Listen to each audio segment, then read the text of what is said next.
Praise the Lord. ദൈവത്തിന് സ്തോത്രം. വീണ്ടും നമുക്ക് ദൈവത്തിൽ ഒരുമിച്ച് ചേർന്ന് വന്ന് തിരുവചനം പഠിക്കുവാനായിട്ട് കർത്താവ് നൽകിയിരിക്കുന്ന അനുഗ്രഹീതമായ സമയത്തിനായിട്ട് ദൈവത്തെ സ്തുതിക്കുന്നു.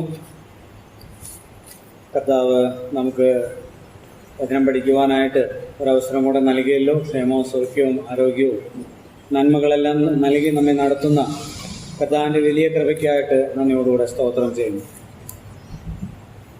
നമ്മൾ ആഹാരം കഴിക്കുമ്പോൾ നമ്മൾ കഴിക്കാൻ ആഗ്രഹിക്കുന്ന ഇഷ്ടപ്പെടുന്ന ആഹാരമുണ്ട്, നമ്മൾ കഴിക്കാൻ ആവശ്യമായ ആഹാരമുണ്ട്. പലപ്പോഴും നമ്മൾ ആവശ്യമായ ആഹാരത്തേക്കാൾ ആഗ്രഹിക്കുന്ന ആഹാരമാണ് പലപ്പോഴും കഴിക്കാറ്.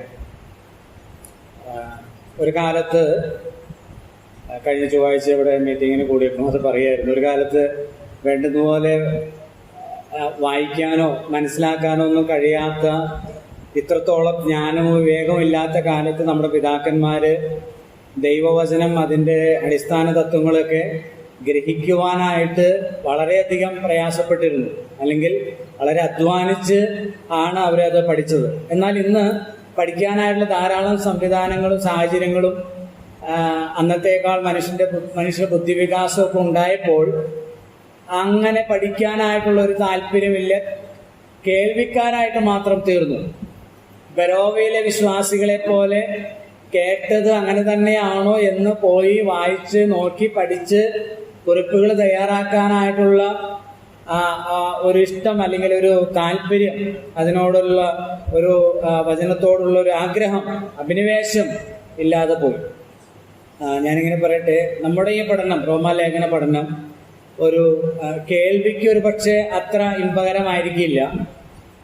ഇത് തികച്ചും ഒരു പഠനമാണ്, ഒരിക്കലും ഒരു പ്രസംഗമായിരിക്കില്ല. അതുകൊണ്ട് പഠിക്കാനുള്ള ആഗ്രഹത്തോടു കൂടെ സാവകാശത്തിൽ നിങ്ങൾ കേൾക്കുകയും ഈ സഭയുടെ ഗ്രൂപ്പിൽ ഇടുന്നതായിരിക്കുന്ന വോയിസും അതുപോലെ അതിൻ്റെ ഔട്ട്ലൈനൊക്കെ നോക്കി വീണ്ടും കേൾക്കുകയും വായിക്കുകയും പഠിക്കുകയും ചെയ്യേണ്ടത് ആവശ്യമാണ്. ലേഖനകർത്താവ് എന്താണ് ഉദ്ദേശിച്ചത് അതാണ് നമ്മൾ മനസ്സിലാക്കാനായിട്ട് ശ്രമിക്കുന്നത്. നിങ്ങൾ ഇനി വർഷങ്ങൾക്ക് ശേഷം എപ്പോഴെങ്കിലും റോമാലേഖനം വായിക്കുമ്പോൾ, അല്ല ആരെങ്കിലും റോമാലേഖനത്തിൽ നിന്ന് ഏതെങ്കിലും ഒരു വാക്യം ഉദ്ധരിക്കുമ്പോൾ, അപ്പോൾ നമ്മുടെ മനസ്സിലേക്ക് പറഞ്ഞ ആ വാക്യം ഇന്ന കാര്യമാണ് ആ വാക്യത്തിലൂടെ ഉദ്ദേശിക്കുന്നത് എന്ന് മനസ്സിലാക്കണം. അപ്പോൾ അതുകൊണ്ടൊരു ഹിസ്റ്റോറിക്കൽ കോണ്ടെക്സ്ച്വൽ ഇന്റർപ്രിട്ടേഷനാണ് നമ്മൾ ശ്രമിക്കുന്നത്. പിന്നെ സാന്ദർഭികമായ ഒരു വ്യാഖ്യാനം, എന്താണ് ലേഖനകർത്താവ് ഉദ്ദേശിച്ചത്, അതാണ് നമ്മൾ പഠിക്കാനായിട്ട്, ആ നിലയിൽ പഠിക്കാനായിട്ടാണ് ശ്രമിക്കുന്നത്. കർത്താവ് അതിന് ആവശ്യമായ കൃപ നമുക്ക് നൽകുമാറാകട്ടെ. അത് മനസ്സിലാക്കണമെന്ന്, ആ സന്ദർഭം മനസ്സിലാക്കാനായിട്ട് അതിന്റെ പശ്ചാത്തലം നമ്മൾ തിരിച്ചറിയണം. കഴിഞ്ഞ ആഴ്ച നമ്മൾ ലഘുവായിട്ട് പറയുകയുണ്ടായി. ഒന്ന് രണ്ട് കാര്യങ്ങൾ അതിനോടൊന്ന് കൂട്ടിച്ചേർക്കാനായിട്ട് ഞാൻ ആഗ്രഹിക്കുകയാണ്. 1-ാം നൂറ്റാണ്ടിലെ പ്രബലമായ പ്രമാദമായ ഒരു ദുരുപദേശമായിരുന്നു ന്യായപ്രമാണവാദം എന്ന് പറയുന്നത്. ന്യായപ്രമാണവാദം എല്ലാ കാലത്തും ദൈവവചന സത്യങ്ങൾക്കെതിരെയുള്ള ഉപദേശങ്ങൾ ഉയർന്നു വന്നിട്ടുണ്ട്. അപ്പോൾ 1-ാം നൂറ്റാണ്ടിലെ ഒരു പ്രബലമായ, അല്ലെങ്കിൽ 1-ാം നൂറ്റാണ്ടിലെ സഭ നേരിട്ട ഒരു പ്രതിസന്ധി ആയിരുന്നു ഈ ന്യായപ്രമാണവാദം. അതെന്താണ്? കഴിഞ്ഞ നമ്മൾ വായിച്ച വാക്യം അപ്പോസ്തലപ്രവൃത്തി 15:1 എന്താണ്? എവിടെ നിന്ന് ആളുകൾ വന്നു? അപ്പോസ്തലപ്രവൃത്തി 15:1 മറക്കരുത്. യഹൂദിയിൽ നിന്ന് ചിലർ വന്ന് മോശ കൽപ്പിച്ച ആചാരപ്രകാരം പരിച്ഛേദന ഏൽക്കാഞ്ഞാൽ രക്ഷ പ്രാപിപ്പാൻ കഴിയില്ല എന്ന് സഹോദരന്മാരെ പഠിപ്പിച്ചു. അപ്പൊ യഹൂദിയിൽ നിന്ന് പറഞ്ഞാൽ യെരുശലേം സഭയിൽ നിന്ന് എവിടേക്ക് വന്നു? അന്ത്യോക്യ സഭയിലേക്ക്. അന്ത്യോക്യ സഭയിലുള്ളവരെ എങ്ങനെ, ആരാ? ജാതികളിൽ നിന്ന് വിശ്വാസത്തിൽ വന്ന ആളുകളാണ്. അവർ പരിച്ഛേദന ഇട്ടിട്ടില്ല. അപ്പൊ അവരോട് പറയുകയാണ്, യഹൂദ മതാനുസാരികളായിത്തീരണം, അല്ലെങ്കിൽ നിങ്ങൾ യഹൂദന്മാരായിത്തീരണം, പരിച്ഛേദന ഏൽക്കണം, എങ്കിലേ രക്ഷപ്രാപിപ്പാൻ കഴിയുകയുള്ളൂ. അതാണ് ന്യായപ്രമാണം. മോശ കൽപ്പിച്ച ആചാരം അനുസരിച്ച് എന്നവിടെ പറഞ്ഞിട്ടുണ്ട്. അതിന്റെ താഴെ 1-2 വാക്യങ്ങൾ നമുക്കൊന്ന് വായിക്കാം. അതൊന്ന് പറയേണ്ടത് അത്യാവശ്യമാണ്. 1-2 കാര്യങ്ങൾ കൂട്ടിച്ചേർത്ത് നമുക്ക് റോമാലേഖനത്തിലെ അതിൻ്റെ ആ മുഖവരിയിലേക്ക് പോകാം. 15-ാം അധ്യായം അപ്പോസ്തലപ്രവൃത്തി 15. അതിൻ്റെ ഗൗരവം ഒന്ന് മനസ്സിലാക്കാൻ വേണ്ടിയിട്ടാണ്.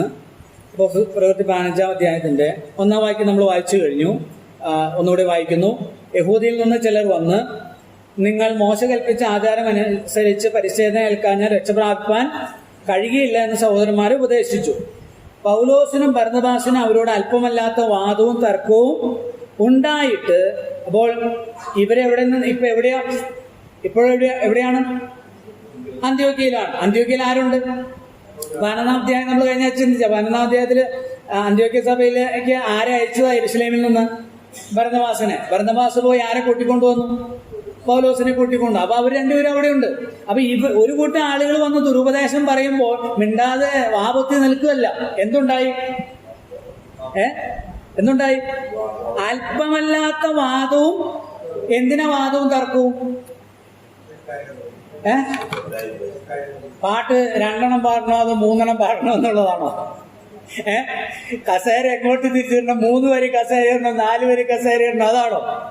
അയ്യോ, അതല്ല. സുവിശേഷ സത്യങ്ങൾ അപ്പോസ്തലന്മാർ അല്ലെങ്കിൽ പ്രവാചകന്മാർ, അവിടേക്കാണ് നമ്മൾ വരുന്നത്. പ്രവാചകന്മാർ മുഖാന്തരം മുൻകൂട്ടി അരുളി ചെയ്ത സുവിശേഷ സത്യങ്ങൾ, ആ സത്യങ്ങൾക്ക് വിരുദ്ധമായി ആരെങ്കിലും അകത്ത് പഠിപ്പിച്ചാൽ അവിടെ എന്തുണ്ടാകണം? തർക്കമുണ്ടാകണം. അതിനെ വിരോധിക്കണം, അതിനോട് എതിർക്കണം. അല്ലാതെ ഞാൻ പറഞ്ഞ കാര്യങ്ങൾ എൻ്റെ ഇഷ്ടങ്ങൾക്ക് ആരെങ്കിലും ഇഷ്ടക്കേട് കാണിച്ചാൽ അതിനെയല്ല വിരോധിക്കേണ്ടത്. ഓക്കെ, താഴേക്ക് വായിക്കാം. അല്പമല്ലാത്ത വാദവും തർക്കവും ഉണ്ടായിട്ട് പൗലോസും ബർന്നബാസും അവരിൽ മറ്റു ചിലരും ഈ തർക്കസംഗതിയെ പറ്റി യെരുശലേമിൽ അപ്പോസ്തലന്മാരുടെയും മൂപ്പന്മാരുടെയും അടുക്കൽ പോകണമെന്ന് നിശ്ചയിച്ചു. സഭ അവരെ യാത്ര അയച്ചിട്ട് അവർ ഫൊയ്നീക്യയിലും ശമരിയിലും കൂടി കടന്ന് ജാതികളുടെ മാനസാന്തര വിവരം അറിയിച്ച് സഹോദരന്മാർക്ക് മഹാസന്തോഷം വരുത്തി. അവർ യെരുശലേമിൽ എത്തിയാറേ സഭയും അപ്പോസ്തലന്മാരും മൂപ്പന്മാരും അവരെ കൈക്കൊണ്ടു. ദൈവം തങ്ങളോടുകൂടെ ഇരുന്ന് ചെയ്തതൊക്കെയും അവർ അറിയിച്ചു. അതായത് 13-14 അധ്യായങ്ങളിലുള്ള 1-ാം മിഷണറി യാത്രയിൽ ജാതികളുടെ അടുക്കൽ പോയി സുവിശേഷം അറിയിച്ചതും ജാതികൾ വിശ്വസിച്ച് ദൈവകൃപയിലേക്ക് വന്ന കാര്യം എവിടെ ചെന്ന് പറയുക? യെരുശലേമിലെ സഭയിൽ ചെന്ന് പറയുക. അപ്പൊ അങ്ങനെ അവര് കേൾക്കുമ്പോൾ അവരെന്ത് ചെയ്യും? സ്തോത്രം എന്ന് പറയണം, അല്ലെ? ഒരു സ്തോത്രം പറഞ്ഞില്ല. വായിച്ചു നോക്കി 5-ാം വാക്യം. എന്നാൽ പരീക്ഷ പക്ഷത്തിൽ നിന്ന് വിശ്വസിച്ചവർ ചിലർ എഴുന്നേറ്റ് അവരെ പരിച്ഛേദന കഴിപ്പിക്കുകയും മോശയുടെ ന്യായപ്രമാണം ആചരിപ്പാൻ സ്തോത്രം പറഞ്ഞില്ല. അങ്ങനെ അവര്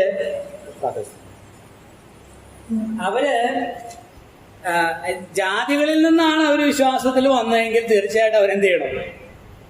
അപ്പൊ അത് എഴുന്നേറ്റ് പറഞ്ഞത് പരീക്ഷപക്ഷത്ത് നിന്നുള്ള ആളുകൾ അല്ലെങ്കിൽ പരിച്ഛേദനക്കാർ. മറ്റു വേദഭാഗങ്ങളൊക്കെ പരിച്ഛേദനക്കാരെന്ന് നമ്മൾ കാണുന്നുണ്ട്. അവിടേക്ക് വായിക്കാം, 2 വാക്യങ്ങൾ വായിക്കേണ്ടതായിട്ട് വരും. അപ്പൊ അവിടെ വീണ്ടും എന്തുണ്ടായി? അടുത്ത വാക്യം 7-ാം വാക്യം 6-ാം വാക്യം. ഈ സംഗതിയെക്കുറിച്ച് വിചാരിപ്പാൻ അപ്പോസ്തലന്മാരും മൂപ്പന്മാരും വന്നുകൂടി വളരെ തർക്കമുണ്ടായ ശേഷം ഇതിനെയാണ് നമ്മൾ ജെറുസലേം കൗൺസിൽ എന്ന് പറയുന്നത്. നമ്മൾ കേട്ടിട്ടില്ലേ? സുന്നഹദോസ് എന്ന് പറയുന്നത്, യെരുശലേമിലെ സുന്നഹദോസ്. സഭാചരിത്രം പഠിക്കുമ്പോൾ ധാരാളം സുന്നഹദോസുകൾ ഇങ്ങനെയുള്ള തർക്ക വിഷയങ്ങളെ സംബന്ധിച്ച് ഉണ്ടായിട്ടുണ്ട്. ഒടുവിൽ ഇവരെല്ലാ കാര്യങ്ങളും സംസാരിച്ച് ഒരു തീരുമാനത്തിലെത്തുകയാണ്. എന്താണ് തീരുമാനം? ജാതികൾ ന്യായപ്രമാണം അനുഷ്ഠിക്കേണ്ട ആവശ്യം ഇല്ല. ഒരു കത്ത് എഴുതി വിജാതീയ സഭകളിലേക്ക് എല്ലാം അയക്കുകയാണ്. 23 മുതലുള്ള വാക്യങ്ങൾ. 23 മുതൽ വായിച്ചാട്ടെ. അവരുടെ കൈവശം വേണ്ടി അയച്ചെന്നാൽ അപ്പോസ്തലന്മാരും മൂപ്പന്മാരായ സഹോദരന്മാരും അന്ത്യോക്യയിലും സിറിയയിലും കിലിക്കിയയിലും ജാതികളിൽ നിന്ന് ചേർന്ന സഹോദരന്മാരുമാണ്. ഞങ്ങൾ കൽപ്പന കൊടുക്കാതെ ചിലർ ഞങ്ങളുടെ ഇടയിൽ നിന്ന് പുറപ്പെട്ട് നിങ്ങളുടെ വാക്കുകളെ പ്രകടിപ്പിച്ച് നിങ്ങളുടെ ഹൃദയങ്ങളെ കയറ്റി കളഞ്ഞു. അപ്പോ അപ്പോസ്തലന്മാര് പറഞ്ഞിട്ടല്ല ഇവര് പോകുന്നത്. നമ്മൾ 15-1 കണ്ടില്ലേ? യഹൂദിയിൽ നിന്ന് യെരുശലേമിൽ നിന്ന് ഇവർ ചെന്ന് ഈ ദുരുപദേശം പഠിപ്പിച്ച് ആര് പറഞ്ഞു വിട്ടിട്ടല്ല. ആരുടെ അറിവില്ല? അപ്പോസ്തലന്മാരുടെ മൂപ്പന്മാരുടെ അറിവ് ഇല്ല. പക്ഷെ ഒരു കാര്യം നമ്മൾ മനസ്സിലാക്കണം, അപ്പോസ്തലന്മാരെയും മൂപ്പന്മാരെയും ഭയപ്പെടുത്തി അവരുടെ മേൽ ആധിപത്യം സ്ഥാപിച്ചുകൊണ്ട് ചില പ്രവൃത്തികൾ ചെയ്യുന്ന ഒരു കൂട്ടം ആളുകൾ യെരൂശലേം സഭയിലുണ്ടായിരുന്നു. ഒരു തെളിവ് ഞാൻ പറയാം.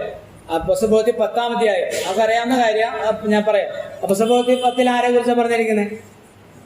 കൊർന്നല്യോസിന്റെ ഭവനത്തില് അപ്പോസ്തലനായ പത്രോസ് പോയി സുവിശേഷം അറിയിക്കുന്നതാണ്. അപ്പോൾ കൊർന്നല്യോസിന് ദൈവദൂതൻ പ്രത്യക്ഷനായിട്ട് യോപ്പയിലേക്ക് ആളയച്ച് കേഫാവിനെ വരുത്തി, നീയും നിന്റെ ഗ്രഹം മുഴുവനും പറഞ്ഞേ അറിയാമെന്ന് വിചാരിച്ച് ഞാനങ്ങ് പറയുമോ? നമ്മൾ കുറെ വർഷമായില്ലേ? എത്ര വർഷമായി?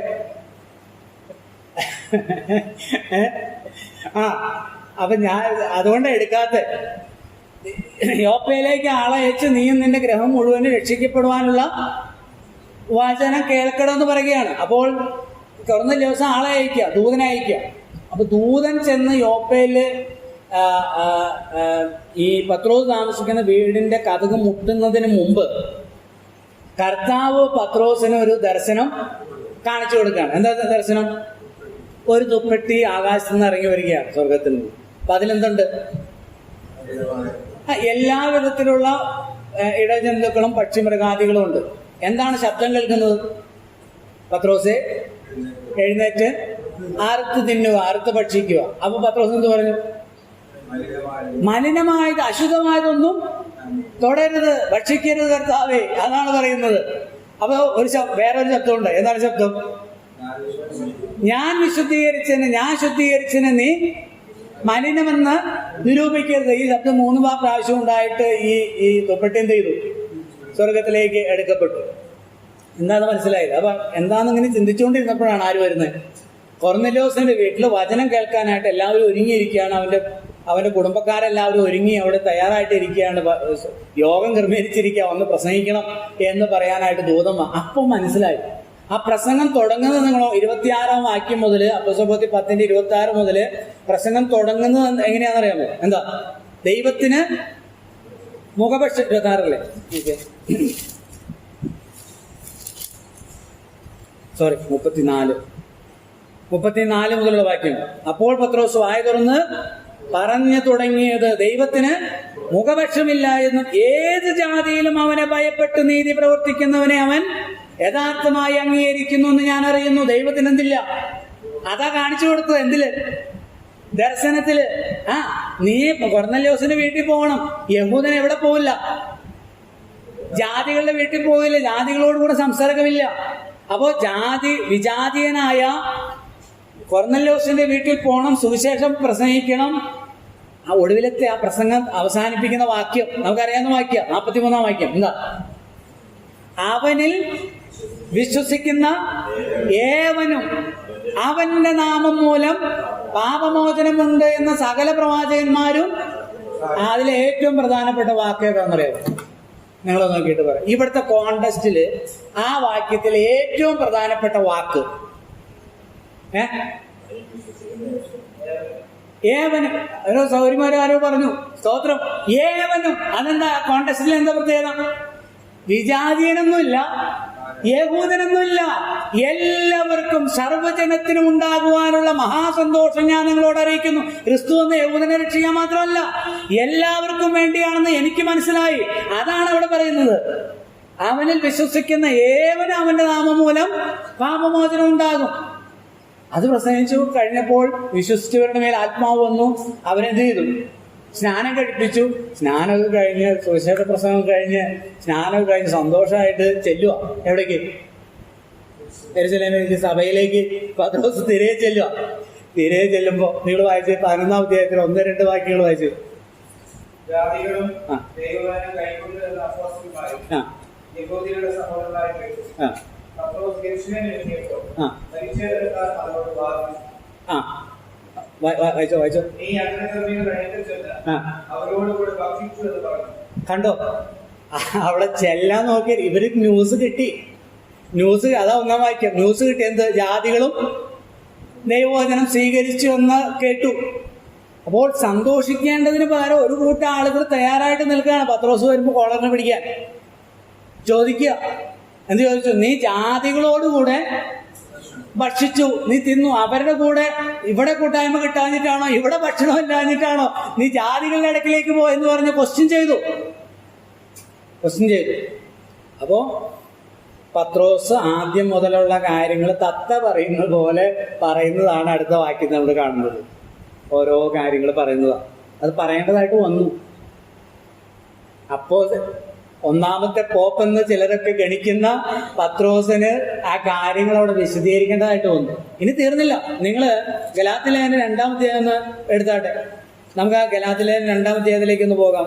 ഇതിന്റെ ഗൗരവം, ഈ വിഷയത്തിന്റെ ഗൗരവം മനസ്സിലാക്കണം. നമ്മൾ പഠിക്കാൻ പോകുന്ന ലേഖനത്തിന്റെ അതിന് 11 മുതലുള്ള വാക്യങ്ങൾ വായിക്കാം. ഗലാത്യ ലേഖനം 2-ാം അധ്യായത്തിന്റെ 11 മുതലുള്ള വാക്യങ്ങളാണ് നമ്മൾ വായിക്കുന്നത്.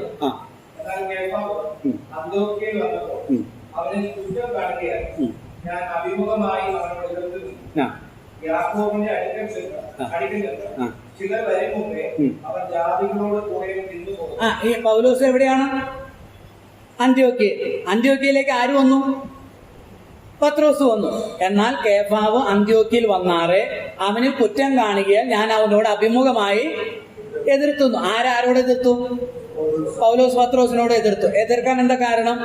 യാക്കോബിന്റെ അടുക്കൽ നിന്ന് ചിലർ വരും മുമ്പേ, അപ്പോസ്തലപ്രവൃത്തി 15:1 യഹൂദിയിൽ നിന്ന് ചിലർ വരും മുമ്പേ, എല്ലാം ഒന്ന് തന്നെയാ. എവിടെന്നാ? യെരുശലേമിൽ നിന്ന്. യെരുശലേമിൽ നിന്ന് ചിലർ വരുന്നതിന് മുമ്പ് അവൻ ജാതികളോടുകൂടെ തിന്നു പോന്നു. ജാതികൾ എന്ന് പറയുന്നത് ജാതികളിൽ നിന്ന് വിശ്വാസത്തിൽ വന്ന ദൈവമക്കളോടുകൂടെ, വിശ്വാസികളോടുകൂടെ തിന്നു പോന്നു. അവൻ തിന്നു പോന്നു. അവർ വന്നപ്പോഴോ അവൻ പരിച്ഛേദനക്കാരെ ഭയപ്പെട്ട് പിൻവാങ്ങി പിരിഞ്ഞു വന്നു. അപ്പോസ്തലപ്രവൃത്തി 15 രണ്ടും കൂടെ ചേർത്ത് ചിന്തിക്കണം. അപ്പോസ്തലപ്രവൃത്തി 10-ാം അധ്യായത്തിൽ കൊർന്നല്യോസിന്റെ വീട്ടിൽ സുവിശേഷം അറിയിച്ച് അവര് രക്ഷയിലേക്ക് വന്ന് അവരെ സ്നാനപ്പെടുത്തി തിരിച്ചു വന്നപ്പോ ആരാ പിടിച്ചേ? ആരാ? പരിച്ഛേദനക്കാർ. അപ്പം ഇവിടെ ജാതികൾ പരിച്ഛേദനക്കാരെന്ന് പറയുന്നത് മുഴുവനായിട്ട് ഉദ്ദേശിച്ച് ജനറലി പറഞ്ഞിരിക്കുന്നതല്ല. പിന്നെന്താ? സഭയ്ക്കകത്ത് വിജാതിയിൽ നിന്ന് രക്ഷിക്കപ്പെട്ടു വന്ന ആളുകൾ, സഭയ്ക്കകത്ത് ജാതി പരിച്ഛേദനക്കാരിൽ അല്ലെങ്കിൽ യഹൂദന്മാരിൽ നിന്ന് രക്ഷിക്കപ്പെട്ടു വന്ന ആളുകൾ.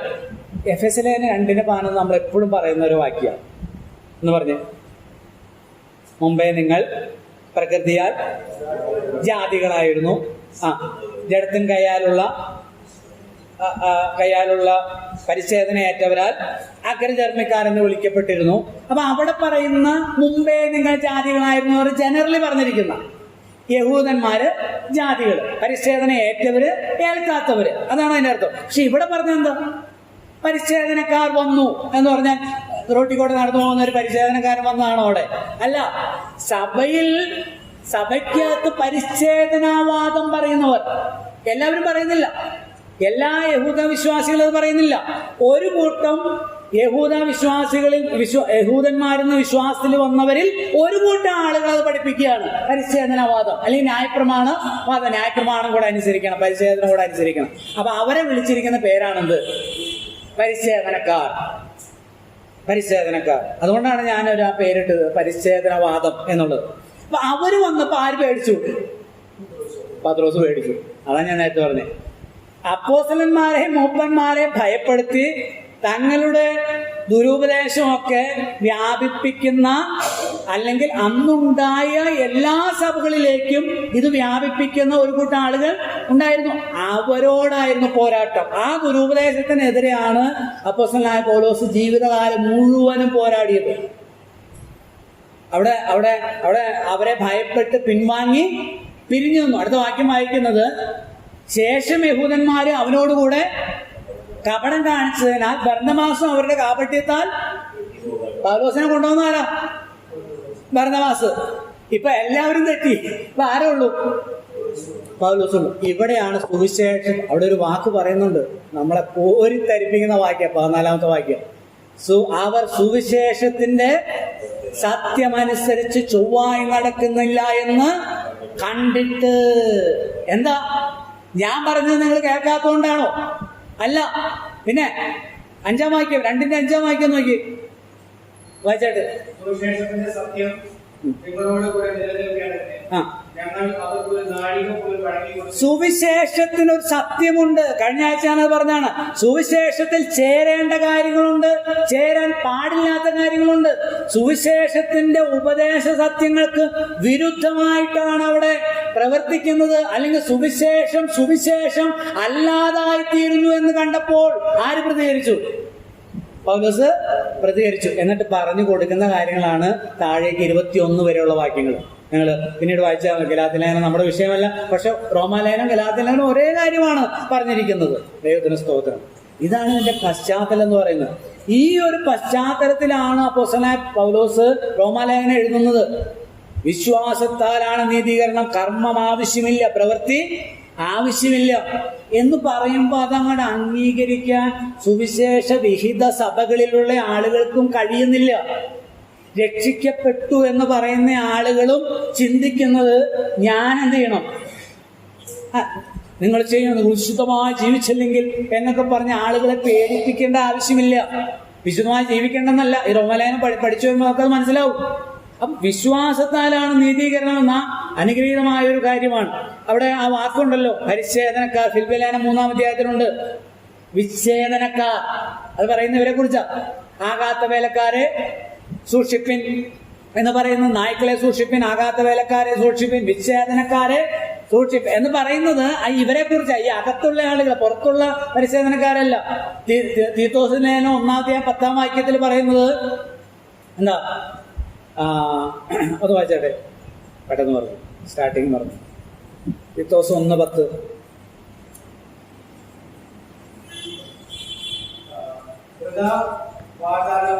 വൃഥാവാചാലന്മാരും മനോവഞ്ചകരും വഴങ്ങാത്തവരുമായ പലരുമുണ്ടല്ലോ, വിശേഷാൽ പരിച്ഛേദനക്കാർ. അപ്പൊ അത് എവിടെയുണ്ട്? ഈ ലേഖനം തീത്തോസിനെ എഴുതുന്നത്. തീത്തോസ് എവിടെയാ? ക്രേത്ത ദ്വീപിലാണ്. ക്രേത്ത ദ്വീപില്. അവിടെയും ഈ വക കൂട്ടം ആളുകളുണ്ട്. എവിടെയൊക്കെ സഭകളുണ്ടായോ അവിടെയെല്ലാം ഈ ദുരുപദേശം ചെന്നിട്ടുണ്ട്. അതാണ് ഈ ലേഖനം. അപ്പൊ നമ്മൾ ചിന്തിക്കും, അപ്പൊ ഇത് പരിച്ഛേദന, യഹൂദൻ, ജാതി, അതൊക്കെ ബന്ധപ്പെട്ട കാര്യങ്ങൾ. നമുക്ക് എന്തിനത്? നമ്മളുമായിട്ട് എന്താ ബന്ധം? പണ്ട് ആരോ പറഞ്ഞ പോലെ കൊരിന്ത്യരോട് പറഞ്ഞത് കോലഞ്ചേരിക്കാർക്ക് എന്നാന്ന്.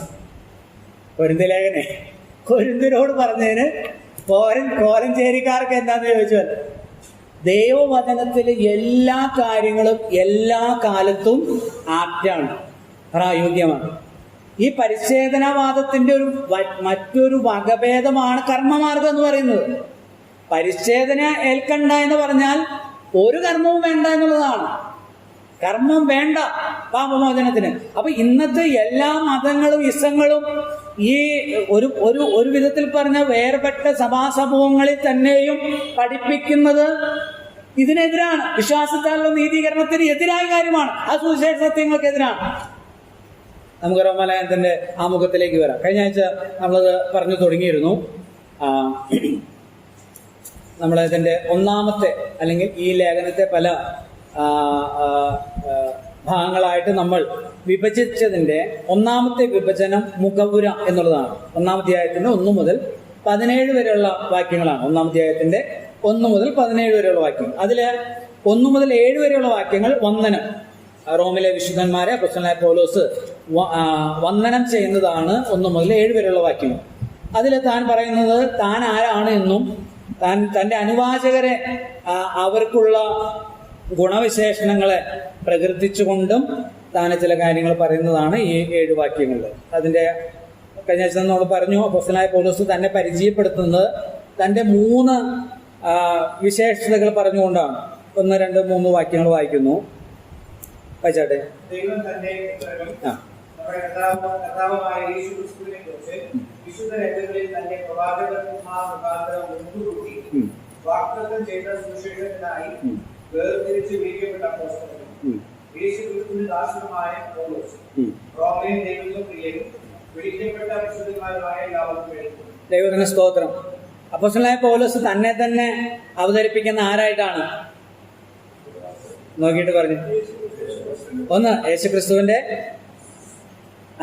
ഒടുവിൽ അത് പറഞ്ഞേ, സുവിശേഷത്തിനായി വേർതിരിച്ച് വിളിക്കപ്പെട്ടവൻ. 1. 2 അപ്പോസ്തലൻ, 3 യേശുക്രിസ്തുവിന്റെ ദാസൻ. 3 കാര്യങ്ങളാണ്.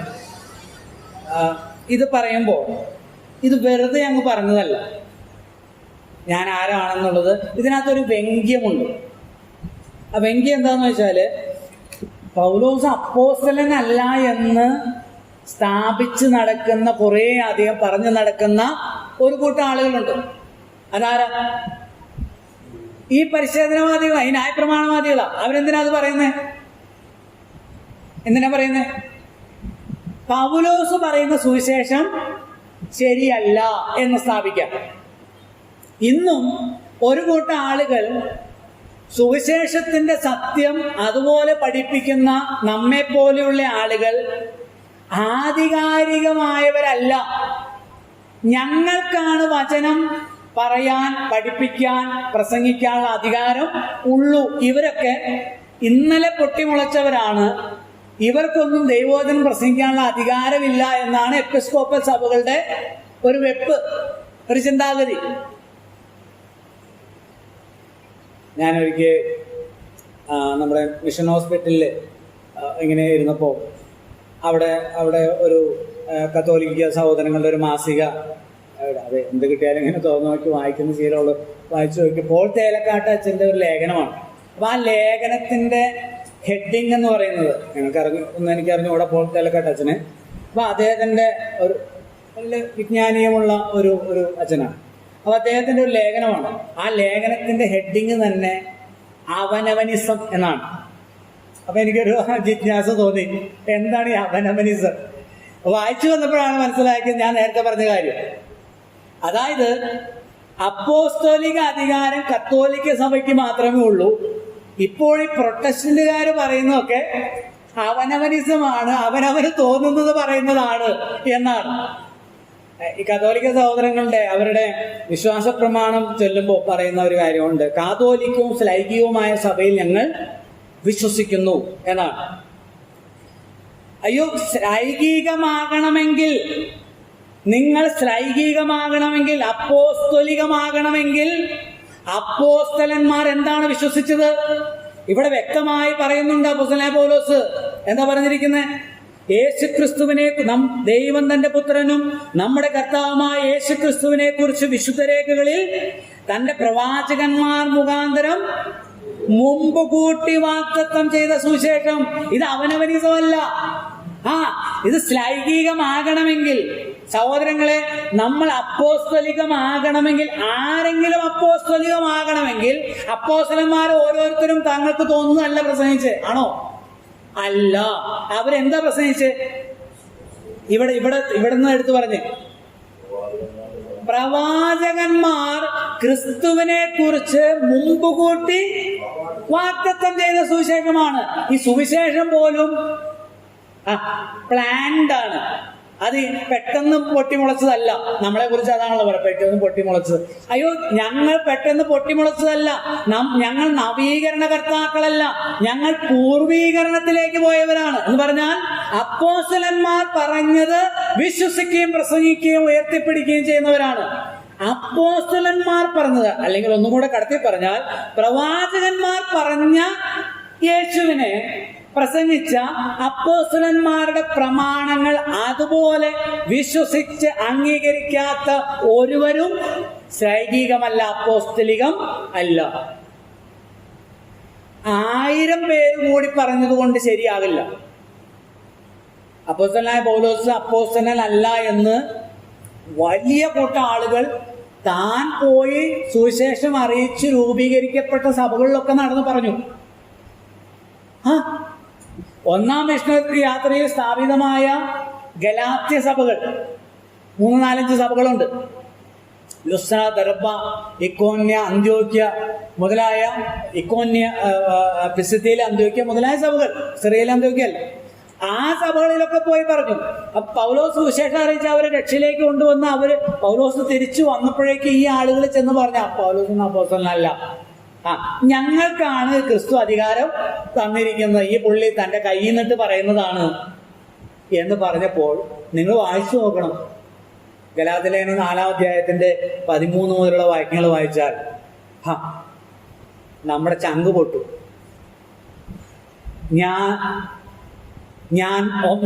ഞാൻ എൻ്റെ ശരീരത്തിലുള്ള ബലഹീനത നിമിത്തം നിങ്ങളോട് സുവിശേഷം അറിയിക്കാൻ വന്നപ്പോൾ നിങ്ങൾ എന്നെ ദൈവദൂതനെ പോലെ ക്രിസ്തുയേശുവിനെ പോലെ കൈക്കൊണ്ടു.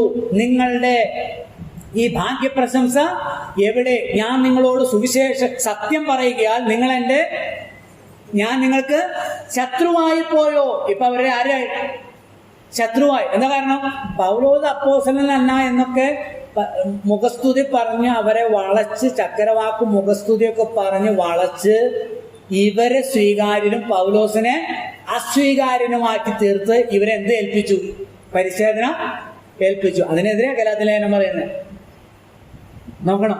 അപ്പോൾ പൗലോസ് അപ്പോസ്തലനാണോ അല്ലയോ എന്ന് തീരുമാനിക്കപ്പെടുന്നത് പൗലോസ് ഏത് യേശുവിനെ പ്രസംഗിച്ചു എന്നുള്ളതിന്റെ അടിസ്ഥാനത്തിലാണ്. മനസ്സിലാവുന്നുണ്ടോ? അപ്പൊ ചോദിക്കാം, പല യേശു ഉണ്ടോ എന്ന് ചോദിക്കും. ആ പ്രവാചകന്മാർ പറഞ്ഞ യേശുവിനെ അല്ല നിങ്ങൾ വിശ്വസിക്കുന്നത്, നിങ്ങൾ പ്രസംഗിക്കുന്നതെങ്കിൽ നിങ്ങൾ വേറെ യേശുവിനെയാണ് വിശ്വസിക്കുന്നത്. ആ യേശുവിനെ വിശ്വസിച്ചാൽ നിങ്ങൾക്ക് എന്തില്ല? രക്ഷയില്ല. അപ്പൊ 2 കൊരിന്ത്യർ 11-ാം അധ്യായത്തിന്റെ 5-ാമത്തെ വാക്യം ഒന്ന് വായിച്ചോട്ടെ. 2 കൊരിന്ത്യർ 11-ാം അധ്യായത്തിന്റെ 5-ാം വാക്യം.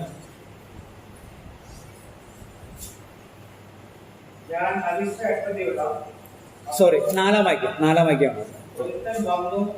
ഞങ്ങൾ പ്രസംഗിക്കാത്ത മറ്റൊരു യേശുവിനെ പ്രസംഗിക്കുകയും നിങ്ങൾക്ക് ലഭിക്കാത്ത വേറൊരു ആത്മാവെങ്കിലും നിങ്ങൾ കൈക്കൊള്ളാത്ത വേറൊരു സുവിശേഷം നിങ്ങൾക്ക് ലഭിക്കുകയോ ചെയ്യുമ്പോൾ നിങ്ങൾ പുറത്തുനിന്ന് ആശിക്കും. കണ്ടോ? അന്ന് തന്നെ എന്തുണ്ടായിരുന്നു? പല സുവിശേഷം ഉണ്ട്, പല യേശു ഉണ്ട്. ഇപ്പൊ പല യേശു ഉണ്ടോന്ന് വെച്ചാല് ഈ ശരിയായ യേശുവിന്റെ മറവിൽ ഏത് സുവിശേഷം പ്രസംഗിച്ചാലും, ശരിയല്ലാത്ത ഏത് സുവിശേഷം പ്രസംഗിച്ചാലും അത് പ്രസന്റ് ചെയ്യുന്ന വേറെ യേശുവിനെയാണ്. ശരിയായ സുവിശേഷം അല്ലെങ്കിൽ അത് സുവിശേഷമേ അല്ല. അത് ഗലാത്യലേഖനം 1:6 പറയുന്നുണ്ട്. അത് നിങ്ങൾ ഇത്ര വേഗത്തിൽ വേറൊരു സുവിശേഷത്തിലേക്ക് മറയുന്നത് കൊണ്ട് ഞാൻ ആശ്ചര്യപ്പെടുന്നു. അത് വേറൊരു സുവിശേഷം അല്ല. നിങ്ങളെ മറച്ച് കളയേണ്ടതിന്, നിങ്ങളെ കലക്കി ക്രിസ്തുവിന്റെ സുവിശേഷം മറച്ചു കളയേണ്ടതിന് എത്രയെന്നാണ് പറഞ്ഞിരിക്കുന്നത്. അപ്പം ശരിയായ സുവിശേഷം എന്താണെന്ന് വിശദീകരിച്ചിരിക്കുക റോമാലേഖനത്തിൽ. ഞാൻ പറഞ്ഞു വന്നത്, പൗലോസ് അപ്പോസ്തലനായിരിക്കുന്നത് കുറെ പേര് കൂടി ആക്കിയതല്ല. അത് ആര് തീരുമാനിക്കണം? ക്രിസ്തുവിന്റെ നമ്മൾ എന്ത് വിശ്വസിക്കുന്നു, ഏത് തത്വത്തിലാണ്, ഏത് പ്രമാണത്തിലാണ്, ഏത് തിയറിയിലാണ്, ഏത് സിദ്ധാന്തത്തിലാണ് വിശ്വസിക്കുന്നത് എന്നുള്ളതാണ് നമ്മളാക്കുന്നത്. അല്ല 100 പേര് കൂടി എന്നെ സുവിശേഷകനാക്കി ഞാനാവോ? ആരാക്കണം? ദൈവം ആക്കണം. ദൈവം ആക്കാത്ത ആളെ 100 പേര് കൂടി ആക്കിയാലോ, ദൈവം ആക്കിയ ആളെ 100 പേര് കൂടെ അല്ല എന്ന് പറഞ്ഞാലോ അല്ലാതാകുമോ? അല്ലാതാകില്ല. അതാണ് ഇത് പഠിപ്പിക്കുന്നത്. അപ്പോൾ പ്രവാചകന്മാർ പറഞ്ഞ യേശു ക്രിസ്തുവിനാൽ അപ്പോസ്തലനായവനാണ്. ആ യേശു ക്രിസ്തുവിന്റെ സുവിശേഷത്തിനായി വേർതിരിക്കുക. ഇടയ്ക്കിടയ്ക്ക് കൂട്ടിച്ചേർത്തുണ്ടാക്കുന്ന സുവിശേഷം അല്ല. ഞാൻ പറയട്ടെ, തോന്നുമ്പം അങ്ങ് വത്തിക്കാനിൽ നിന്നും, അങ്ങ് ഡമാസ്കസിൽ നിന്നും, അന്ത്യോക്യയിൽ നിന്നും, ഇറാഖിൽ നിന്നൊക്കെ ഇറക്കുന്ന ഡിഗ്രി എല്ലാം വിശ്വസിച്ച് പ്രമാണിക്കാൻ വേണ്ടിയിട്ടാണ് ഇരിക്കുന്നവരാണെങ്കിൽ അവർക്ക് പറ്റിയോ? കാരണം ഈ സുവിശേഷം ദൈവം മുമ്പ് കൂട്ടി, ആ വാക്കുണ്ടല്ലോ വളരെ പ്രധാനപ്പെട്ട, മുമ്പ് കൂട്ടി പ്രവാചകന്മാരിലൂടെ അരുളി ചെയ്താണ്. 2-3 വാക്യങ്ങൾ അത് ചേർത്ത് വായിക്കാം. അതിന് സമാന്തര വാക്യങ്ങൾ ഈ റോമാലേഖനം തന്നെ 16-ാം അധ്യായത്തിന്റെ 16-ന്റെ 24 മുതൽ വായിക്കാം. റോമാലേഖനം 16-ന്റെ 24 മുതൽ. പൂർവ്വകാലങ്ങളിൽ മറിഞ്ഞിരുന്നിട്ട് ഇപ്പോൾ വെളിപ്പെട്ടു വന്നതും നിത്യദൈവത്തിന്റെ നിയോഗപ്രകാരം സകല ജാതികൾക്കും വിശ്വാസത്തിന് അനുസരണത്തിനായി പ്രവാചകന്മാരുടെയും ദൂതന്മാർ അറിയിച്ചിരിക്കുന്നതുമായ മർമ്മത്തിന്റെ വെളിപ്പാട് മതി. പൂർവ്വകാലങ്ങളിൽ മറിഞ്ഞിരുന്നിട്ട് ഇപ്പോൾ തന്റെ പൂർവ്വകാലം മറിഞ്ഞിരുന്നിട്ട് ഇപ്പോൾ വെളിപ്പെട്ടത് നിത്യദൈവത്തിന്റെ നിയോഗപ്രകാരം സകല ജാതികൾക്കും വിശ്വാസത്തിന്റെ അനുസരണത്തിനായി. അപ്പൊ പൂർവ്വകാലങ്ങളിൽ മറിഞ്ഞിരുന്നിട്ട് ഇപ്പോൾ അനുസരണത്തിനായി പ്രവാചകന്മാരുടെ എഴുത്തുകളാൽ അറിയിച്ചിരിക്കുന്നതുമായ മർമ്മത്തിന്റെ വെളിപ്പാട്. പ്രവാചകന്മാരുടെ എഴുത്തുകളാൽ വെളിപ്പെടുത്തപ്പെട്ടതാണ് ഈ സുവിശേഷം എന്ന് പറയുന്നത്. പൂർവ്വകാലങ്ങളിൽ മറഞ്ഞിരുന്നതാണ്. അപ്പൊ അതിനനുസൃതമായ സുവിശേഷമായിരിക്കണം. അതിനനുസൃതമല്ലെങ്കിൽ അതെന്തല്ല. അതാണല്ലോ പത്രോസ് പ്രസംഗിച്ചത്. അവനിൽ വിശ്വസിക്കുന്ന ഏവൻ അവന്റെ നാമം മൂലം പാപമോചനമുണ്ടെന്ന് സകല പ്രവാചകന്മാരും അതാണ് പ്രവാചകന്മാര് സാക്ഷ്യം പറയുന്നതാണ്. എല്ലാവർക്കും ഉണ്ടെന്ന്. അയ്യോ, മതവൽക്കരണവാദിയെ, ജാതിവാദവുമായി നടത്തുന്ന യഹൂദ, നിനക്ക് തെറ്റിപ്പോയി. പരിസരത്തിന് ഏൽക്കണ്ട, ഇതെല്ലാവർക്കും രക്ഷയുണ്ടെന്നും ഈ ക്രിസ്തു എല്ലാവരുടെയും രക്ഷകനാണെന്നും നേരത്തെ എന്ത് ചെയ്തിട്ടുണ്ട്? പ്രവാചകന്മാരിലൂടെ അരുളി ചെയ്തിട്ടുണ്ട്. ഓക്കെ, ഒത്തിരി കാര്യങ്ങൾ പറയാനായിട്ടുണ്ട്. വാക്യങ്ങൾ മാത്രമേ ഞാനൊന്ന് പറയാം. 1 പത്രോസ് 1-ാം അധ്യായത്തിന്റെ 10 മുതൽ 12 വരെയുള്ള വാക്യങ്ങൾ ഒന്ന് വായിച്ചാട്ടെ. അതൊന്ന് വായിക്കാം. 1 പത്രോസ് 1-ാം അധ്യായത്തിന്റെ 10 മുതൽ 12 വരെയുള്ള വാക്യങ്ങൾ. അപ്പോസ്തല പ്രവൃത്തികൾ എഴുതുന്നവർക്ക് വേണ്ടി പറയുകയാണ്. അപ്പോസ്തല പ്രവൃത്തികൾ 26-ാം അധ്യായത്തിന്റെ 23 മുതൽ 29 വരെയുള്ള വാക്യങ്ങൾ. ലൂക്കോസിന്റെ സുവിശേഷം 24-ാം അധ്യായത്തിന്റെ 25 മുതൽ 27 വരെയുള്ള വാക്യങ്ങളും 44-ാമത്തെ വാക്യവും. ലൂക്കോസ് 24-ന്റെ 25 മുതൽ 27 വരെ. അപ്പോസ്തല പ്രവൃത്തി 26-ന്റെ 23 മുതൽ 29 വരെ. 26-ന്റെ 23 മുതൽ 29 വരെ. ലൂക്കോസ് 24-ന്റെ 25 മുതൽ 27 വരെ. കൂടെ 44-ാമത്തെ വായിക്കും. ഓക്കെ, 1 പത്രോസ് 1-ന്റെ 10 മുതൽ 12 വരെ വായിക്കാം. നിങ്ങൾക്ക് വരാനിരിക്കുന്ന കൃപയെക്കുറിച്ച് പ്രവചിച്ച പ്രവാചകന്മാർ ഈ രക്ഷയെ ആരാധന അനുഭവിച്ചിരുന്നു. അവരിലുള്ള ക്രിസ്തുവിന്റെ ആത്മാവ് ക്രിസ്തുവിന് വരേണ്ടിയ കഷ്ടതയെ നിങ്ങൾക്ക് വരേണ്ടുന്ന രക്ഷയെക്കുറിച്ച് പ്രവചിച്ച പ്രവാചകന്മാർ. ഇതാരെ? വിജാതിയർക്കാണ് ഈ ലേഖനം എഴുതുന്നത്. അപ്പൊ പറയുക, പൊന്തോസിലും ബിതുന്യയിലും ഒക്കെ ചിതറിപ്പാർക്കുന്ന സഹോദരങ്ങൾക്കാണ്. അപ്പൊ രക്ഷയെക്കുറിച്ച് പ്രവചിച്ച പ്രവാചകന്മാർ. മനോഹരമായ ഒരു വാക്കുണ്ടല്ലോ, അത് പത്രോസിന്റെ 2-ാം ലേഖനത്തില് പെട്ടെന്ന് ഓർമ്മയിലേക്ക് ഒന്ന് പറഞ്ഞു പോട്ടെ. 2-ാം ലേഖനത്തിൽ അതിന്റെ 16 മുതലുള്ള വാക്യങ്ങൾ. 1-ാം അധ്യായത്തിന്റെ 16 മുതൽ. ഞങ്ങൾ നമ്മുടെ കർത്താവായ യേശുക്രിസ്തുവിന്റെ ശക്തിയും പ്രത്യക്ഷതയും നിങ്ങളോട് അറിയിച്ചത് നിർമ്മിത കഥകളെ പ്രമാണിച്ചിട്ടല്ല, അവന് മഹിമ കണ്ട സാക്ഷികളായി തീർന്നിട്ടത്രേ. ഇവൻ എന്റെ പ്രിയപുത്രൻ, ഇവങ്കിൽ ഞാൻ പ്രസാദിച്ചിരിക്കുന്നു എന്നുള്ള ശബ്ദം അതിശ്രേഷ്ഠ തേജസ്സങ്ങളിൽ നിന്ന് വന്നപ്പോൾ പിതാവായ ദൈവത്താൽ അവന് മാനവും തേജസ്സും ലഭിച്ചു. 18-ാം വാക്യം. ഞങ്ങൾ അവനോടുകൂടെ വിശുദ്ധ പർവ്വതത്തിൽ ഇരിക്കുമ്പോൾ സ്വർഗത്തിൽ നിന്ന് ഈ ശബ്ദം ഉണ്ടായി. 19-ാം വാക്യത്തിലാണത്. പ്രവാചക വാക്യവും അധികം സ്ഥിരമായിട്ട് നമുക്കുണ്ട്. അപ്പൊ ഞങ്ങൾ കണ്ടത് കൊണ്ട് മാത്രമല്ല, ഞങ്ങൾക്ക് അനുഭവം ഉണ്ടായത് കൊണ്ട് മാത്രമല്ല ക്രിസ്തുവിൽ വിശ്വസിക്കുന്നത്. പിന്നെ പ്രവാചക വാക്യമുണ്ട് ഈ ക്രിസ്തുവിനെ കുറിച്ച്, രക്ഷകനെ കുറിച്ച്. സ്തോത്രം. ദൈവമക്കളെ, നമ്മൾ ആരാ? റോമാലേഖന പ്രകാരം നമ്മൾ ആരാ? നീതിമാന്മാർ. വിശ്വാസത്താലുള്ള നീതീകരണം. ഇത് ആര് പറഞ്ഞതാ? മോനായിട്ട് നീതിമാനാണെന്ന് ഇവിടെ ഇരിക്കുന്ന എല്ലാവരും കൂടെ പറഞ്ഞാവോ? ആകുകയല്ല. ഇത് ആര് പറയണം? ക്രിസ്തു പറയണമെങ്കിൽ പ്രവാചകന്മാർ മുഖാന്തരം മുമ്പ് കൂട്ടി അറിയിച്ച സുവിശേഷം, തന്റെ പുത്രനെ കുറിച്ചുള്ള സുവിശേഷത്തിൽ ആര് മോനായിട്ട് എന്ത് ചെയ്യണം? വിശ്വസിച്ച് ആശ്രയിക്കണം. ബാക്കിയെല്ലാം കളയണം. എങ്കിലേ എവിടെ പേരുണ്ടാവുള്ളൂ? ജീവപുസ്തകത്തിൽ പേരുണ്ടാവുകയുള്ളൂ. ദൈവം അത് പറയുകയുള്ളൂ. പൗലോസ് പറയുക, ഞാൻ അങ്ങനെയാണ്. ഈ 2-ാമത്തെ കാര്യം, ആർക്കാണ് എഴുതുന്നത്? റോമാലേഖനം ഒത്തിരി കാര്യങ്ങൾ പറഞ്ഞു പോയാൽ അങ്ങനെ പറയേണ്ടതായിട്ട് വരും. നമുക്ക് മുന്നോട്ട് പോകാം. 3-ാം വാക്യത്തിൽ പൗലോസ്ലീഹ തന്റെ അനുവാചകരെ അഭിസംബോധന ചെയ്യുകയാണ്. അവരാരാണ്? റോമയിൽ ദൈവത്തിന് പ്രിയരും വിളിക്കപ്പെട്ട വിശുദ്ധന്മാരുമായവർക്ക് എഴുതുന്നത്. സ്തോത്രം. മരിച്ചു കഴിഞ്ഞ ഒരു 300 വർഷം കഴിഞ്ഞ് വിശുദ്ധരാക്കിയതല്ല അവര്, ജീവിച്ചിരിക്കുന്നവരോടാ പറയുന്നത്. ലേഖനങ്ങളിലെല്ലാം അങ്ങനെ പറഞ്ഞിരിക്കുന്നത് അല്ലേ? എന്താ പറഞ്ഞിരിക്കുന്നത്? എഫെസോസിലുള്ള വിശുദ്ധന്മാർക്ക് എഴുതുന്നത്, കൊലോസിയിലുള്ള വിശുദ്ധന്മാർക്ക് എഴുതുന്നത്. ആരാ വിശുദ്ധനാക്കിയേ? ദൈവം വിശുദ്ധനാക്കി, ദൈവം വിശുദ്ധരാക്കി, ദൈവം നീതിമാന. എനിക്ക് വളരെ ഇഷ്ടപ്പെട്ട ഒരു വാക്ക്, റോമയിൽ ദൈവത്തിന് പ്രിയര്. എന്നെ ആരും സ്നേഹിക്കുന്നില്ല, എന്നെ ആർക്കും ഇഷ്ടമല്ല. ആർക്കും ഇഷ്ടം? എന്താ കാരണം? എന്തായിരിക്കും കാരണം? ഈ ദൈവം ചെയ്ത ആ രക്ഷാവേലയിൽ നിങ്ങൾ വിശ്വസിച്ചു. ആ ദൈവം വെച്ച രക്ഷാവേലയെ, തന്റെ പുത്രന്റെ ആ മരണത്തെ നിങ്ങളുടേതാണെന്ന് നിങ്ങൾ എന്ത് ചെയ്തു? സ്വീകരിച്ച ഒറ്റ കാരണത്താൽ ദൈവത്തിന് നിങ്ങൾ പ്രിയരാണ്.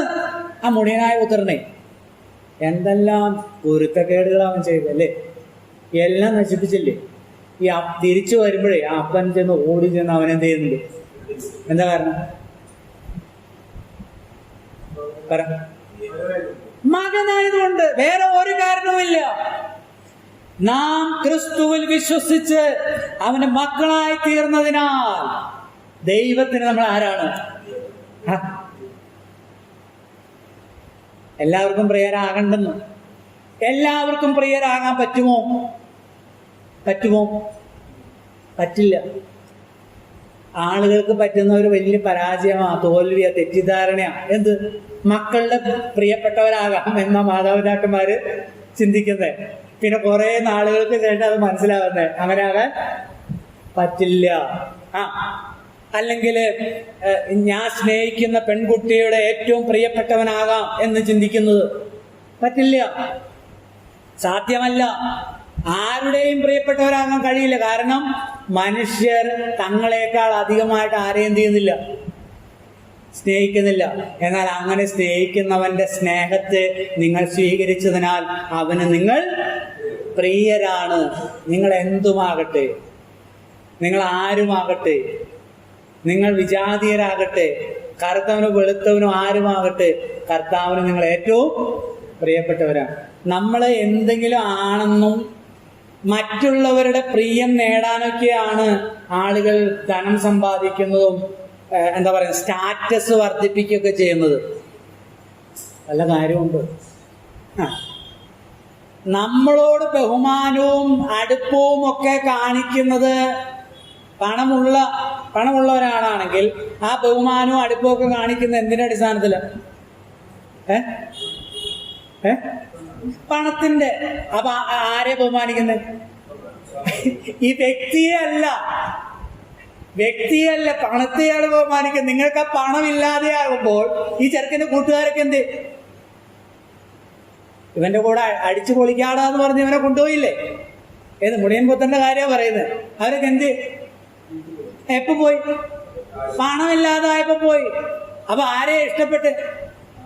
അയ്യോ, എല്ലാം ഇല്ലാതായി നാറുന്നവനായി പ്രാകൃതനായി വരുമ്പോൾ ഈ അപ്പൻ എന്ത് ചെയ്യാ? അപ്പന്റെ പ്രിയം, എൻ്റെ മകൻ നഷ്ടപ്പെട്ടവനായത്. നമ്മൾ കർത്താവിന് ഏറ്റവും പ്രിയരാണ് ഒറ്റ കാരണത്താൽ.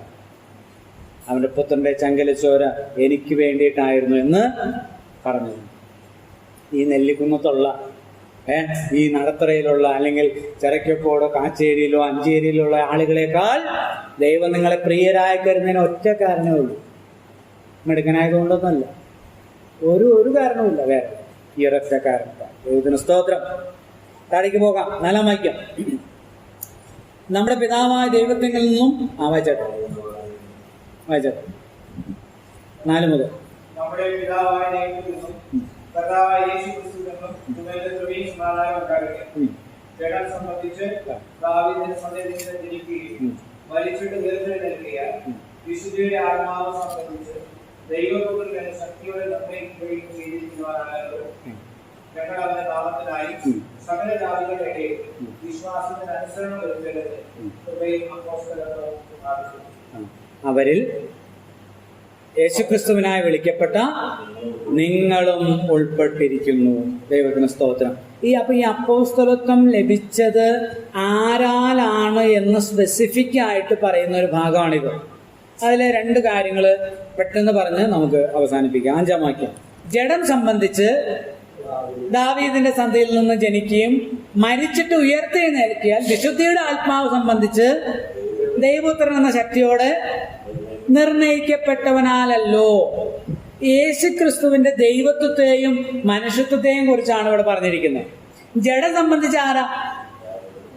ദാവീദിന്റെ സന്തതിയിൽ നിന്ന് ജനിച്ചവൻ. പക്ഷെ മരിച്ചിട്ട് ഉയർത്തെഴുന്നേറ്റതിനാൽ ആരാണെന്ന് ഉറപ്പിക്കപ്പെട്ടു. അങ്ങനെയല്ലേ പറഞ്ഞിരിക്കുന്നത്? മരിച്ചിട്ട് ഉയർത്തെഴുന്നേൽക്കിയാൽ വിശുദ്ധിയുടെ ആത്മാവ് സംബന്ധിച്ച് ദൈവപുത്രൻ എന്ന ശക്തിയോടെ നിർണയിക്കപ്പെട്ടു. അപ്പൊ ഈ ദൈവപുത്രൻ എന്ന് മുതലുള്ളതാ? ദൈവപുത്രൻ എന്ന് മുതലുള്ളതാ? അതല്ല യോഹന്നാൻ 1:1. എന്താ? ആദിയിൽ വചനമുണ്ടായിരുന്നു. വചനം ആദിയിലെ വചനം ആരാ? ആദിയിൽ വചനമുണ്ടായിരുന്നു. വചനം ദൈവത്തോടു കൂടിയായിരുന്നു. അപ്പൊ ദൈവം ഏതാ? ആദിയിൽ വചനമുണ്ടായിരുന്നു. ഈ വചനം ദൈവത്തോട് കൂടെയായിരുന്നു. ഈ വചനം ദൈവമായിരുന്നു. വചനം 14 വാക്യത്തിലേക്ക് വരുമ്പോൾ വചനം അപ്പൊ ആരാ? ഇതാരൊക്കെയാ? ആദിയിൽ വചനം ഉണ്ടായിരുന്നു. വചനം ആണ് ഈ പുത്രൻ. വചനം ദൈവത്തോടു കൂടിയായിരുന്നു. ആരോട് കൂടിയായിരുന്നു? പിതാവിനോട്. ഞങ്ങൾ അതവിടെ പറയുന്നുണ്ടല്ലോ അടുത്ത വാക്യം, ഞങ്ങൾ അവന്റെ തേജസ് പിതാവിൽ നിന്ന് ഏകജാതനായവന്റെ തേജസ്സായി കണ്ടു. അവനാണ്ട് സുവിശേഷം 1 മുതൽ വായിക്കണേ. നമ്മൾ വിചാരിക്കുന്ന അറിയില്ല. അതായത് ആദിയിലുണ്ടായിരുന്ന വചനം, പിതാവിനോട് കൂടെ ഉണ്ടായിരുന്ന പുത്രൻ. ആ പുത്രൻ നിത്യനായ പുത്രനാണ്, ആദിയിലുള്ള പുത്രനാണ്. ആ പുത്രനെ കുറിച്ചാണ് പ്രവാചകന്മാർ പ്രവചിച്ചത്. എന്താ? കന്യക ഗർഭിണിയായ ഒരു മകനെ പ്രസവിക്കും, അവന് ഇമ്മാനുവേൽ എന്ന പേർ വിളിക്കണം. എന്താർത്ഥം? ദൈവം നമ്മോട് കൂടെ. അതായത് ദൈവമായിരുന്നവനാണ് എന്ത് ചെയ്യുന്നത്? വന്ന് ജനിക്കുന്നത് മനുഷ്യനായിട്ട്. ബെത്ലഹേമിൽ ജനിച്ചപ്പോ ഉണ്ടായവനല്ല. ഇനി വാക്യമുണ്ട്, മീഖ 5:2. എന്താ? അല്ലയോ ബെത്ലഹേം എഫ്രാത്ത്, നീ യഹൂദ ശാസ്ത്രങ്ങളിൽ എത്ര ചെറുതായിരുന്നാലും എന്റെ ജനത്തിന് അധിപതിയായിരിക്കേണ്ടവൻ നിന്നിൽ നിന്ന് ഉത്ഭവിച്ചു വരും. ബാക്കി പറയൂ. അവന്റെ ഉത്ഭവം പണ്ടേയുള്ളതും പുരാതനമായതാണ്. പണ്ടേയുള്ളത്, അവൻ പണ്ടേ ഉള്ളവനാണ്. ഹിന്ദിയിൽ പറയുന്നത് ഉസ്കി നിക്കൽന അനാദികാൽ സെ ഹെ. അനാദികാൽ എന്ന് പറഞ്ഞെന്താ? From the eternity. അതാണ് യോഹന്നാൻ പറയുന്നത്. ആദിയിലുണ്ടായിരുന്ന വചനമാണ്. ആ ആദിയിലുണ്ടായിരുന്ന നിത്യപുത്രൻ, പിതാവ് പുത്ര പരിശുദ്ധാത്മാവിലെ നിത്യനായ പുത്രൻ ആരായി തീർന്നു? മശിഹ പുത്രനായി തീർന്നു. അതാണ് ദാവീദിന്റെ സന്തതിയായിട്ട് ജനിച്ചെന്ന് പറയുന്നത്. അപ്പൊ ഇത് നിത്യപുത്രനാണെന്ന് തെളിയിക്കണ്ടേ? ഈ മശിഹാപുത്രൻ, നസ്രാനായ യേശു മശിഹാപുത്രനാണെന്നും ഒപ്പം നിത്യപുത്രനാണെന്നും തെളിയിക്കപ്പെട്ടത് എന്തിനാലാണ്? അത് ദൈവം ഇടയ്ക്ക് വാഗൊണ്ട് പറയുന്നുണ്ട്. ഇവൻ എന്റെ പ്രിയപുത്രൻ, ഇവൻ എന്റെ പ്രിയപുത്രൻ, ഇവന് ഞാൻ പ്രസാദിച്ചിരിക്കുന്നു 1-2 പ്രാവശ്യം പറയുന്നുണ്ട്. പക്ഷേ ദൈവം തന്റെ പ്രവൃത്തിയിലൂടെ അത് പറഞ്ഞു. അതാ ഇവിടെ പറഞ്ഞിരിക്കുന്നത്. ഏതാ പ്രവൃത്തി? മരിച്ചിട്ട് ഉയർത്തെഴുന്നേൽക്കിയാൽ വിശുദ്ധിയുടെ ആത്മാവ് സംബന്ധിച്ച് ദൈവപുത്രൻ എന്ന്. മശിഹപുത്രനല്ല. ഈ യഹൂദന്മാരും കർത്താവും തമ്മിലുള്ള വാഗ്വാദത്തിന്റെയൊക്കെ ഒരു അടിസ്ഥാനം എന്ന് പറഞ്ഞാൽ, യഹൂദന്മാരെ അന്നും ഇന്നും വിശ്വസിക്കുന്നത് 2 കാര്യം. ഒന്ന്, നസ്രാനായ യേശു മശിഹ അല്ല, അതായത് മശിഹാപുത്രനല്ല. 2, മശിഹാപുത്രൻ ഒരിക്കലും ആരല്ല? ദൈവപുത്രനാവില്ല, അതായത് ദൈവമാവില്ല. അതാണ് അവരന്നും വിശ്വസിക്കുന്നില്ല, ഇന്നും വിശ്വസിക്കുന്നില്ല. കർത്താവ് അങ്ങനെ ചോദ്യം ചോദിക്കുന്നുണ്ട് മാർക്കോസിന്റെ സുവിശേഷത്തിൽ. അതായത് ദാവീദ് പറയുന്നുണ്ടല്ലോ, കർത്താവിനോട്. അപ്പൊ ചോദിക്കുന്നുണ്ട്, ഈ കർത്താവ് മശിഹാപുത്രൻ ക്രിസ്തു ദാവീദിന്റെ പുത്രനാണെങ്കിൽ ദാവീദ് എന്തുകൊണ്ടാണ് പറയുന്നത് കർത്താവിനോടെന്ന് പറയുന്നത്? കർത്താവിനോടെന്ന് പറഞ്ഞാൽ ആരോടാ? പിതാവ് പുത്രനോട് പറയുന്നത് എന്താ? ദൈവമേ, നിന്റെ സിംഹാസനം എന്നും എന്നേക്കുള്ളതാകുന്നു. എന്തെന്നാ വിളിക്കുന്നത് പുത്രനെ? ദൈവമേ എന്നാണ്. അപ്പം നിത്യനായ പുത്രൻ ദാവീദിന്റെ വംശത്തിൽ വന്നെന്ത് ചെയ്തു? പിറന്നു. ഉയർത്തെഴുന്നേറ്റതിനാൽ തെളിയിക്കപ്പെട്ടു ആരാണെന്ന്? ദൈവപുത്രനാണ്, നിത്യനായ പുത്രനാണ്. അല്ലയോ യഹൂദ, നീ അത് സംബന്ധിക്കണം. അല്ലയോ വിജാതീയരെ, അല്ലയോ പഠിച്ചവരെ, പഠിക്കാത്തവരെ, ആരൊക്കെ ഇത് വിശ്വസിച്ച് അംഗീകരിക്കുന്നുവോ അവർക്ക് എന്തുണ്ട്? നിത്യ ജീവൻ. അവനാലാണ്. സ്തോത്രം. അതാണ് അവിടുത്തെ ഹൈലൈറ്റ്.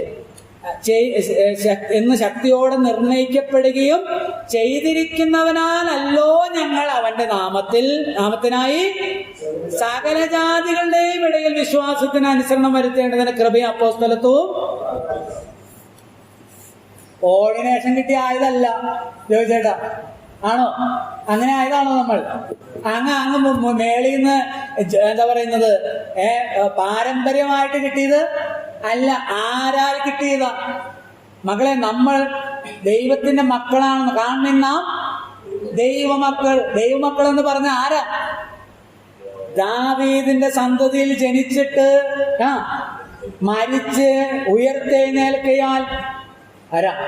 ദൈവപുത്രൻ എന്ന ശക്തിയോടെ നിർണയിക്കപ്പെടുകയും ചെയ്തവനാലാണ് നമ്മൾ ആരായി തീർന്നത്? നമ്മൾ എന്താണോ അതായി തീർന്നത്. അവനാലല്ലോ സകല ജാതികളുടെയും ഇടയിൽ കൃപ പ്രസംഗിക്കേണ്ടതിന് കൃപയും. അപ്പോൾ ബോധ്യം നോക്കണം. നമ്മൾ ആരാണെന്നുള്ള ബോധ്യമാണ് വൃത്തിയായി ജീവിക്കാൻ നമ്മെ സഹായിക്കുന്നത്, അല്ലേ? അതാ ബോധ്യം. ഈ റോമാലേഖനം പഠിച്ചു കഴിയുമ്പോൾ നമുക്കത് ഉണ്ടാകണം. അതിനായിട്ട് കർത്താവ് നമ്മെല്ലാവരും സഹായിക്കട്ടെ, അനുഗ്രഹിക്കട്ടെ. കർത്താവിന്റെ വിലയേറിയ നാമം വാഴ്ത്തപ്പെടുന്നതാണ്.